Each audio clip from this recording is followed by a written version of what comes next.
Shalom y bienvenidos a Vía Hafta Yisrael, una frase hebrea que significa amarás a Israel. Esperamos que se queden con nosotros, ya que nuestro maestro, el Dr. Baruch, nos compartirá una enseñanza expositiva de la Biblia. El Dr. Baruch es profesor titular del Instituto Zera Abraham, con sede en Israel. Aunque todos los cursos en el instituto se imparten en hebreo, el Dr. Baruch se complace en compartir esta enseñanza en inglés con doblaje al español. Para más información, visítenos en amarasaisrael.org o descargue nuestra aplicación móvil Mi Estudio Bíblico. Aquí está Baruch y la lección de hoy. Vamos a empezar en este momento un nuevo estudio. Un estudio sobre 2 epístolas. Haremos la primera e inmediatamente después pasaremos a la segunda epístola. Y las 2 epístolas a las que me refiero son la primera y segunda a Timoteo. A menudo a estas 2 se les conoce como epístolas pastorales. Hay muchos que incluyen las de Tito también, y eso está bien. Pero en este estudio vamos a comenzar esta noche con la primera a Timoteo y veremos todos sus capítulos. Luego pasaremos a la segunda a Timoteo y veremos que hay mucha sabiduría, mucha instrucción que Dios le inspiró a Pablo para que la escribiera y se la enviara al joven Timoteo para que su liderazgo fuera exitoso. Y las congregaciones que estaban bajo su responsabilidad, que él estaba liderando, que él estaba supervisando, para que ellas también fueran exitosas. Esto contiene sabiduría, instrucción divina para nosotros incluso hoy. Quiero decirles que vamos a encontrar muchas cosas que están siendo ignoradas hoy, que son motivo de rebelión. No estamos aquí para hacer lo que es aceptable ante los ojos de los hombres, al modo de pensar de la gente, a lo que ellos creen que deben hacer o no. Eso no ocupa ningún lugar, ningún rol para nosotros. Vamos a compartir lo que Pablo escribió bajo la inspiración del Espíritu de Dios. Vamos a dar instrucciones que son bíblicamente correctas. Sea que la gente las disfrute, crea en ellas, las acepte, las practique, esa no es nuestra responsabilidad. Nuestra responsabilidad es compartir la verdad, una correcta instrucción, e incentivar a otros a que hagan cumplir estas cosas en sus congregaciones locales. No para ser pasivos, no para ser tolerantes, sino para ser personas que refuerzan la verdad. Y quiero enfatizar eso. Estamos llamados a ser personas que hagan cumplir la verdad de Dios. No seas pasivo en tu congregación local. Sea alguien que defiende la verdad. Este es el llamado de todo discípulo, de todo verdadero discípulo.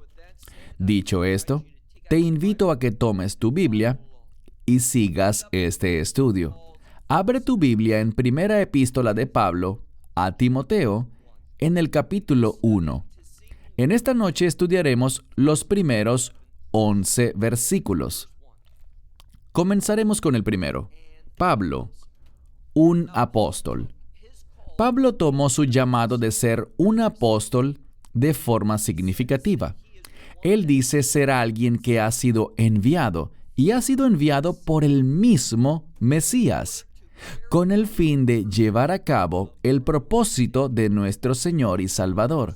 Ser alguien que es usado para desempeñar un papel único, un apóstol, un cargo muy importante. Ser enviado por el Mesías con la verdad del Mesías y para el propósito del Mesías. Seguimos. Pablo, un apóstol de Yeshua, el Mesías, conforme a la ordenación de Dios, nuestro Salvador.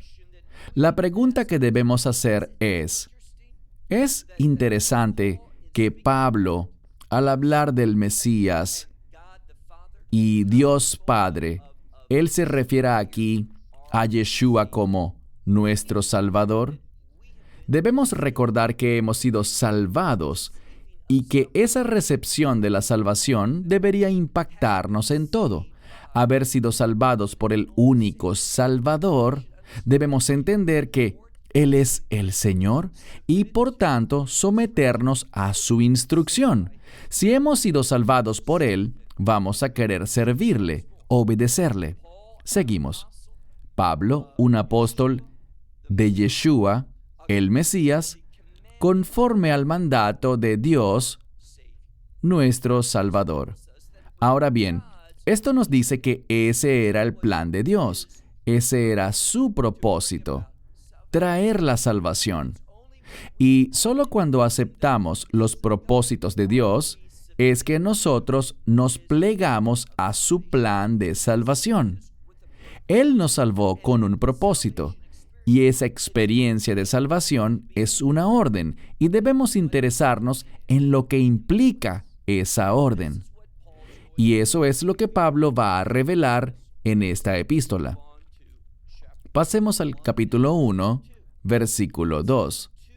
Dice, a Timoteo. Y luego hay una palabra que significa verdadero, genuino o auténtico. Así que Pablo le hablaba a Timoteo.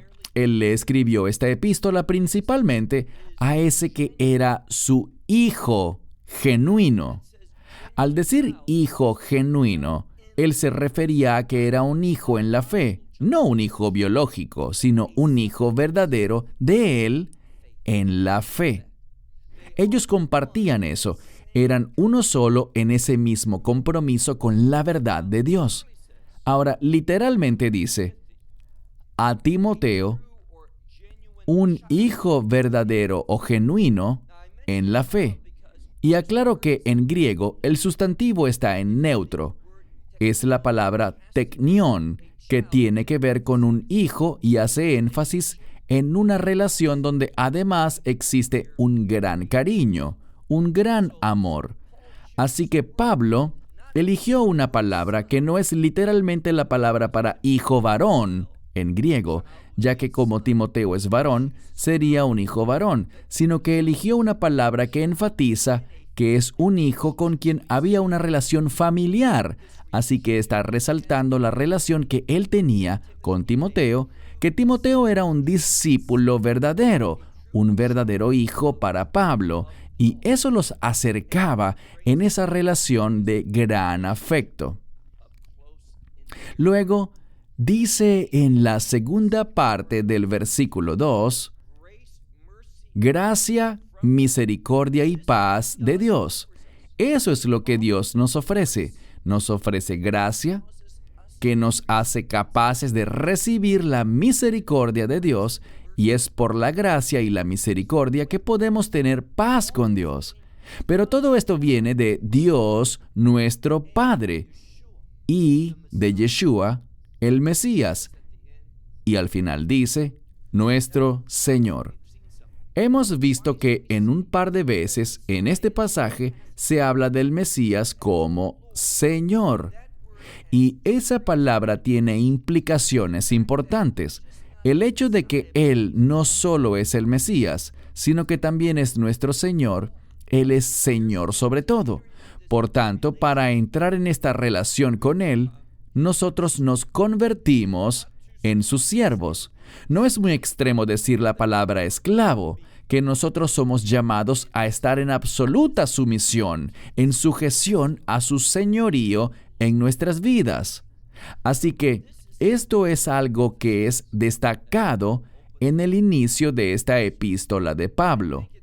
Y creo que es destacado por lo que Pablo va a enfatizar principalmente en esta siguiente sección. Él dice en el versículo 3, así como yo te he, y luego viene una palabra que significa implorar, rogar, es para pedir algo de manera muy enfática. Pablo escogió cuidadosamente sus palabras, con la inspiración del Espíritu Santo, obviamente, al decir, así como yo te rogué, te supliqué que te quedaras en Éfeso, mientras estaba yendo a Macedonia, es decir, cuando Pablo fue a Macedonia. Pablo le dijo, le suplicó a Timoteo que se quedara allí en Éfeso para que pusiera las cosas en orden mientras él continuaba hacia Macedonia. Dice aquí, para que, y la implicación es para que él requiriera a manera de advertencia, que él les advirtiera, les requiriera, y luego dice, que nadie hiciera una cosa. Y esa cosa a la que se refiere es enseñar distinto, doctrinas distintas. Así que lo primero que Pablo dice es, Timoteo, así como te supliqué, te imploré que te quedaras en Éfeso, ¿por qué? Para continuar y llevar a cabo algo.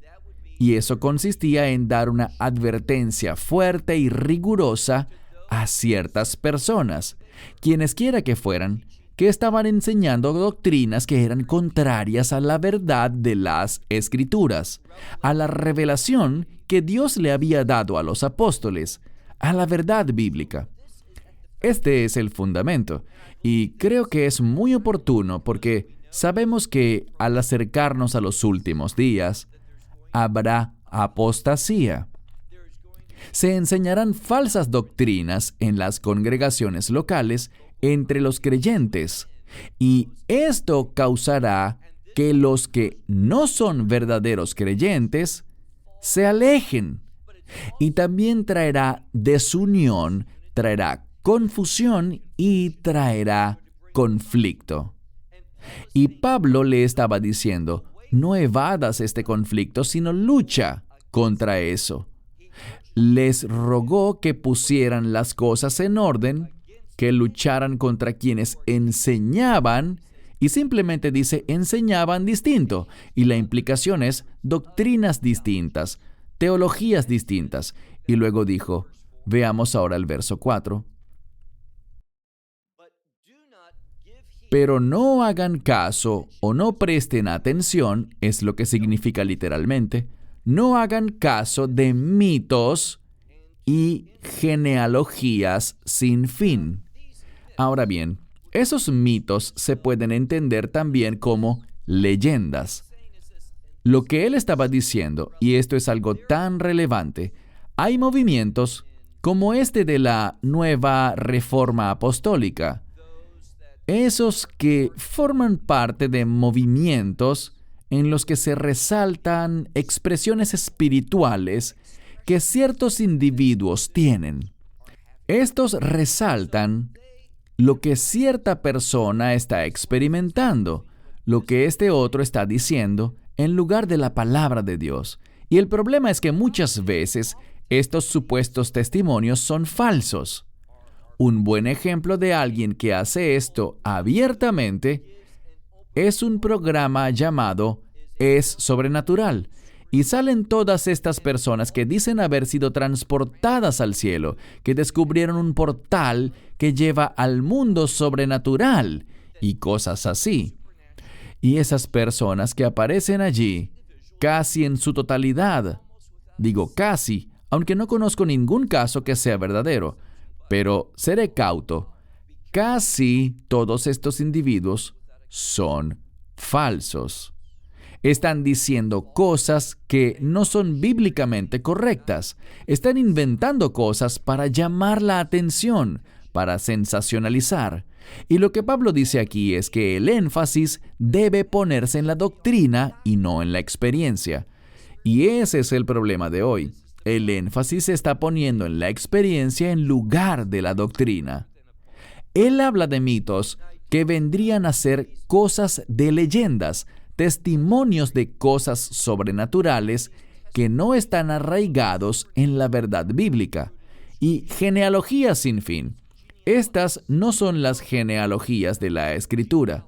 Las genealogías de la Escritura están muy bien. Ellas deben ser estudiadas. Traen información que nosotros necesitamos comprender. Pero él está hablando de otras genealogías fuera de la Biblia, cuya principal finalidad es exaltar a alguien, para darles una ascendencia, para darles una conexión. Y muchas veces las genealogías se usaban para propósitos diversos con los que no estamos muy familiarizados en la actualidad. No sabemos cómo se utilizaban esas genealogías.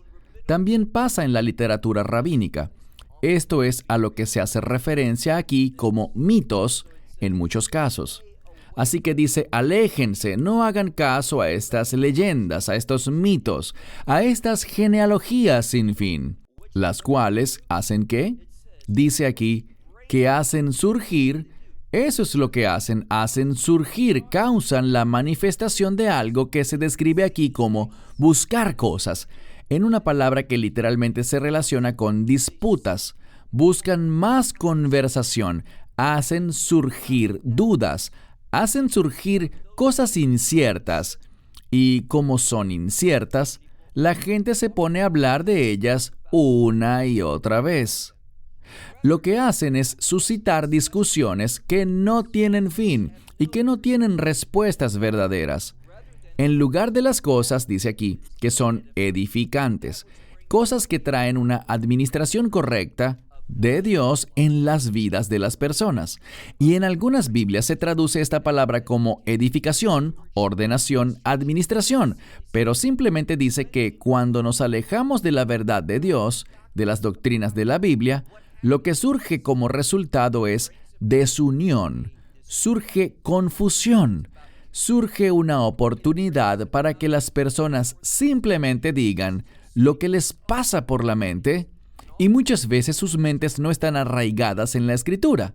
En vez de hacer surgir una experiencia en la que la administración, la ordenación, la edificación de Dios esté siendo resaltada y experimentada por la familia de Dios.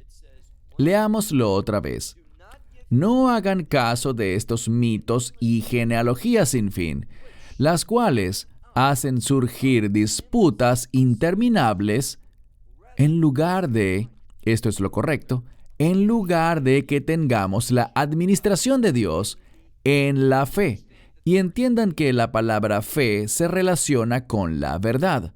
Así que nosotros queremos la verdad. Eso es lo que queremos resaltar, porque la fe verdadera es edificante. Hace surgir una administración correcta de Dios, la santidad, la actividad de Dios entre los miembros de la congregación. Verso 5. Bien, ¿cuál es el objetivo? Aquí tenemos la palabra telos. Telos se puede traducir como fin, pero este es un buen ejemplo para mostrar que en la mayoría de las Biblias no se traduce esto como el fin, sino que usan la palabra propósito. Hay un versículo de la Escritura que dice, el fin de la ley, pero realmente es el propósito, el objetivo, la meta de la ley. No el fin en un sentido de terminación. Es la misma palabra que se usa aquí, donde dice, pero el propósito de la instrucción. Esta es una proclamación justa. El propósito de la instrucción divina, es el amor. Esto es significativo porque, bíblicamente, la palabra amor se relaciona con los mandamientos de Dios. El Mesías enseñó que si ustedes me aman, guardarán mis mandamientos. Sabemos que los primeros 2 mandamientos, primeros en importancia, no en orden, sino en importancia, que el Mesías nos dio eran amar al Señor tu Dios, como lo decimos en el Shema, con todo tu corazón, con toda tu alma y con toda tu esencia. Y luego, el segundo es parecido, amar a tu prójimo. Así que el amor es la expresión de la verdad de la Torá en nuestra vida cuando nos sometemos a la justicia de Dios. Y cuando caminamos en justicia vamos a expresar amor. Así que leemos, regresando al verso 5, pero el fin de la proclamación, de la instrucción o el mandamiento, podríamos decir, es el amor nacido de un corazón limpio y una buena conciencia y una fe sincera. Y esa palabra al final, fe sincera, esa palabra sincera es muy significativa. Debemos hacer las cosas desde la sinceridad, porque realmente creemos que esto es lo correcto, esto es lo que está bien, porque eso es lo correcto y queremos hacer el bien porque es correcto, no porque recibiremos a cambio algo, ni para que Dios nos responda personalmente en la manera que queremos. Lo hacemos y confiamos en que Dios se moverá de una manera constructiva para edificar a otros también. Queremos esa administración divina. Eso es lo que Pablo le está enseñando a Timoteo aquí. Así que habla de los que tienen un corazón limpio, los que tienen una buena conciencia y los que tienen una fe sincera. Verso 6. Había ciertas personas, sin embargo, y esas ciertas personas hicieron algo. Dice que erraron el blanco. No llegaron al objetivo, no alcanzaron lo que nos dice la palabra telos, la meta, el propósito. Ellos se desviaron. Dicho esto, recordemos que Pablo está instruyendo a Timoteo. Le dice que debe poner las cosas en orden. No dejes que estas discusiones interminables sobre doctrinas que no están arraigadas en la Escritura, esas genealogías sin fin, esas fábulas, esos mitos, esas leyendas que la gente ha escrito y que forman parte de la tradición oral, folclore rabínico o lo que ahora es el folclore carismático. No es que yo esté en contra de las personas de la comunidad carismática, sino que me opongo cuando vemos con frecuencia que en esa comunidad se da énfasis a la experiencia por encima que a la verdad. Bien, dice aquí, hay ciertas personas que han errado en el blanco y se han desviado, se han alejado de donde deberían estar. Así que han errado el blanco, se han desviado y han entrado en, noten lo que dice, pláticas carentes de profeta. Ahora, estas son pláticas que no hacen énfasis en el propósito de Dios. Se refiere a pláticas vanas, pláticas que carecen de profeta desde la perspectiva de Dios. A Dios no le agrada este tipo de pláticas. Así que ellos se desviaron, erraron en el blanco. Es decir, no obedecieron lo que Dios quería que hicieran. Ellos fallaron en ese objetivo, en esa meta. ¿Cómo fallaron? Por haberse desviado de esto y se tornaron a estas pláticas vanas e infructuosas. Verso 7. Queriendo ser maestros de la ley. Ellos querían tener autoridad. Eso es lo que refiere aquí con maestros de la ley, a los que querían ejercer autoridad. Ahora bien, en el libro de Apocalipsis se menciona a un grupo de personas, los Nicolaitas. Creo que es así como se pronuncia correctamente. Esta palabra viene del vocablo griego Niko, que significa victoria o conquista, y la palabra laos, que significa pueblo. Así que los Nicolaitas eran individuos que querían dominar, conquistar al pueblo. Y de esto mismo es de lo que se está hablando aquí. De esos que querían ser maestros de la ley, pero sin entender lo que están diciendo y sin ser correctos en lo que ellos aseveran que es incuestionable. Es decir, que ellos afirman cosas de manera arriesgada, certifican todo lo que dicen como si fuese verdadero, pero en realidad no están seguros de nada. Y siempre estamos viendo que hay gente que habla sobre algo y podemos darnos cuenta de que responden a la pregunta o tratan sobre un tema con lo primero que se les ocurre, en vez de pasar horas estudiando y orando, reflexionando sobre las Escrituras, buscando la orientación de Dios, buscando esa unción del Espíritu Santo para que nos enseñe y nos revele su verdad. Ellos no están haciendo eso. Ellos quieren ser maestros de la ley, pero sin entender lo que dicen, ni preocupándose por aquello que aseveran tan arriesgadamente. Verso 8. Pero nosotros sabemos, noten que dice nosotros sabemos. ¿A quiénes se refiere? A los creyentes verdaderos que están interesados en la verdad de Dios, en que ocurra la edificación de Dios en nosotros y en los demás dentro de la casa de Dios. Dice, pero nosotros sabemos que buena es la ley, si alguna persona la tiene lícitamente. Es decir, alguien que quiere usarla lícitamente, que tiene el propósito de obtener un resultado santo. Veamos lo que dice. Pero nosotros sabemos que buena es la ley.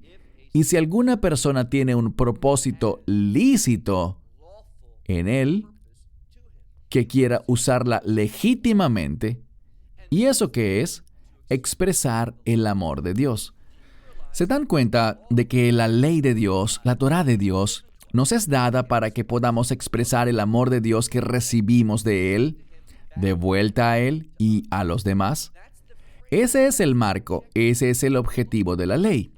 Es por eso que cuando desafiaron al Mesías al preguntarle cuál era el mandamiento principal, amar a Dios con todo tu corazón, alma, mente y fuerza, y amar al prójimo como a ti mismo. La ley nos enseña cómo documentar el amor de Dios en nosotros, hacia los demás y de vuelta al mismo Dios. Verso 9. Sabiendo esto, que para un justo, la ley no es puesta. Algunos dicen hecha o dada. Es una palabra que significa poner. No fue extendida, no fue puesta. Eso es lo que está diciendo aquí.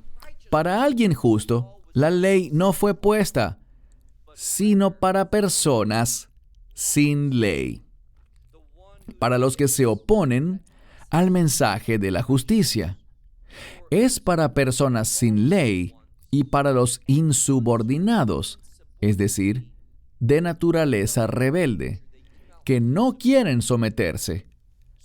Así que la ley es para personas sin ley que son insubordinados, los impíos, pecadores, los que son impíos y profanos, asesinos de padres y asesinos de madres, y los que asesinan a otras personas, homicidas. Observen esto.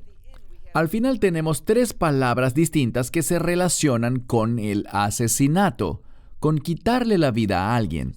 Y eso lo que nos dice es que cuando yo me centro en mí mismo y quiero usar las cosas religiosas, la ley de Dios, por ejemplo, para exaltarme a mí mismo, cuando quiero autoridad, quiero dominar a otros, cuando tenemos esa mentalidad, nos estamos poniendo a nosotros mismos en una posición en la que estamos a un solo paso de asesinar. Ya sabemos lo que enseñó el Mesías. Si tienes malicia en tu corazón hacia alguien y si odias a esa persona, espiritualmente eres un asesino. Es una advertencia de que ese tipo de comportamiento cumple con una condición espiritual de asesinato. Pero el tema principal es que eso te pone en una condición en la que podrías matar a alguien. Muchas personas que, por desgracia, han cometido asesinato, después del hecho, se asombran ante su propia conducta. No pueden creer que hayan hecho eso. ¿Por qué? Porque siguieron una trayectoria que los alejó del amor, de tratar de ser alguien que fuera de bendición para otros. Se alejaron de eso, puede que ni siquiera hayan estado allí nunca, y solo piensan en sí mismos para poder obtener lo que quieren. Saben que tienen que dominar a otros para lograrlo. Quieren tener autoridad sobre ellos, quieren manipularlos para sus propósitos. Y cuando alguien no acepta eso, se enojan, tienen malicia. Y si no son cuidadosos, esa malicia, esos sentimientos los llevarán a cometer actos de violencia que pueden terminar por quitarle la vida a alguien. El asesinato de los padres es quizás una referencia a lo que vemos en el libro de Deuteronomio, en esa ley que habla de Ben Sorer, un joven no arrepentido y totalmente rebelde, quien es una amenaza para su familia y para la sociedad. Así que habla de este tipo de personas. Pasamos ahora al verso 10. La ley fue dada para este tipo de personas, pero para expresarles a ellos su perversidad, que ellos no están en lo correcto, que hay un problema, que necesitan ser sanados, ser salvados. Y asimismo, verso 10, para los sexualmente inmorales. Y luego viene una palabra. Hace unos meses di un mensaje especial sobre la homosexualidad. Hubo una gran respuesta a eso, sobre todo en correos electrónicos, y la gente se deja llevar por lo que lee. No profundizan. La palabra aquí, homosexual, unos dicen, no, esa no es la palabra homosexual, esa palabra no está en la Biblia. Bien, aquí tenemos dos palabras. Tenemos la palabra hombre o varón, no mujer, sino varón. Y luego la segunda parte de esta palabra tiene que ver con un vocablo relacionado con acostarse, con yacer en una cama. Así que es una expresión idiomática, un modismo que habla de un varón que se hace acompañar en la cama con otro varón, que se acuesta con otro varón. Eso es lo que dice aquí. Y eso lo llamaremos simplemente un homosexual. Así que pone juntos la inmoralidad sexual con este concepto de homosexualidad, así que existen otras formas de este tipo de conductas decadentes, y la homosexualidad es una de ellas. Y la gente puede decir que no cree en la Biblia, que no quiere apegarse a esto, y esa es su prerrogativa. Pero no pueden decir, si estudian bien estas palabras y las analizan de cerca, no pueden decir que esta palabra no se relaciona con alguien homosexual. De hecho, está en plural, así que es homosexuales. Y luego habla de alguien que toma posesión de otro. Creo que la mayoría de las Biblias traducen esto como secuestrador. Está en plural. Secuestradores, mentirosos, aquellos que cometen perjurio, que dicen todo lo que ellos quieren y no hablan o no ponen cuidado a la verdad. Y luego dice, aquellos que están en contra de la sana doctrina, que siguen falsas doctrinas, cualquier otro tipo de persona que se pone en contra de la sana doctrina. Ahora bien, creo que es importante que Pablo comenzó a escribirle a Timoteo esta epístola donde le dice, esto es vital para que tú tengas una congregación exitosa, que haya una congregación, una asamblea local exitosa, que tú estás presidiendo, vigilando o supervisando. ¿Y qué le está diciendo aquí? Él le explica que debemos ser muy cuidadosos con la entrada de la falsedad, de doctrinas que no se basan en la palabra de Dios, en la familia de Dios, en la casa de Dios, en esa asamblea local. Hoy en día, en mi experiencia, no solo en un lugar o en pocos lugares, sino por todo el mundo, vemos que Satanás está teniendo gran éxito en hacer que muchas doctrinas peligrosas, falsedades, cosas contrarias a la verdad de las Escrituras sean escuchadas, acogidas, practicadas y enseñadas en muchas, pero muchas congregaciones. Y al final dice, y si hay alguien que esté en contra, que tenga cualquier cosa distinta a la sana doctrina, es para ese que existe la Torá, y la palabra Torá puede significar instrucción. La ley es para dar instrucción. Y Pablo concluye esta sección como lo vemos en el verso 11, según el Evangelio de la Gloria. Cuando estaba preparándome para este estudio, leí un comentario que alguien escribió sobre este pasaje, que decía que le parecía tan singular e inesperado que Pablo, después de decir lo que dijo, hablara del Evangelio de la Gloria. Y el mensaje es este: todas estas cosas atacan al Evangelio de Dios. Y esto es lo que mucha gente quiere hacer. Y es que cuando alguien dice eso, esta persona será usada por el enemigo. Me doy cuenta de que Pablo dijo, vengo a ustedes deseando no saber nada que no sea sobre la muerte y crucifixión del Mesías. Pero él quería enfatizar eso. Eso es lo que él quería hacer, llevar a la gente a la redención, que entendieran quién era el Mesías, lo que el Mesías había hecho. Pero es obvio que, al ver lo que Pablo escribió, él escribió mucho acerca del discipulado, acerca de la doctrina, como lo vamos a ver en esta primera epístola a Timoteo. Así que no era solo que él iba a enseñar sobre el Evangelio y no se iba a ocupar de nada más. Es en este punto cuando una congregación dice, solo nos vamos a centrar en el Evangelio. Ese es nuestro principal interés. Y si la gente cree en el Evangelio, si dicen sí a esto, que es algo bueno, el Evangelio es bueno, vamos a recibirlos y cualquier otra cosa que digan, puede que no estemos de acuerdo, pero no hay problema. Eso es muy peligroso. Ese es un ataque en contra del Evangelio de la gloria.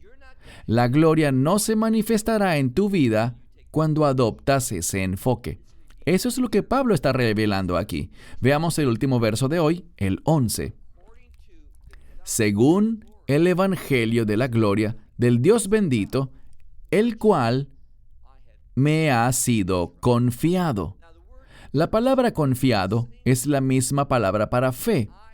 Me han hecho ser fiel a este Evangelio de la gloria. Lo último que quiero comentar es por qué se refiere al Evangelio de la gloria. Porque cuando aceptamos el Evangelio, eso coloca a la persona donde pueda ser un instrumento a través de su conducta, no solo por recibir el Evangelio, sino que cuando esa persona madura en el Evangelio, es decir, que ahora es salvo, pasa a estar regenerado. Ese es un proceso y al convertirse en esa nueva criatura en el proceso, no se trata de convertirse en esa nueva criatura, sino de demostrar el hecho de que es una nueva criatura. Es una distinción muy importante. La persona es salva, el Espíritu entra en ella y esa persona se convierte en una nueva criatura. Eso pasa instantáneamente.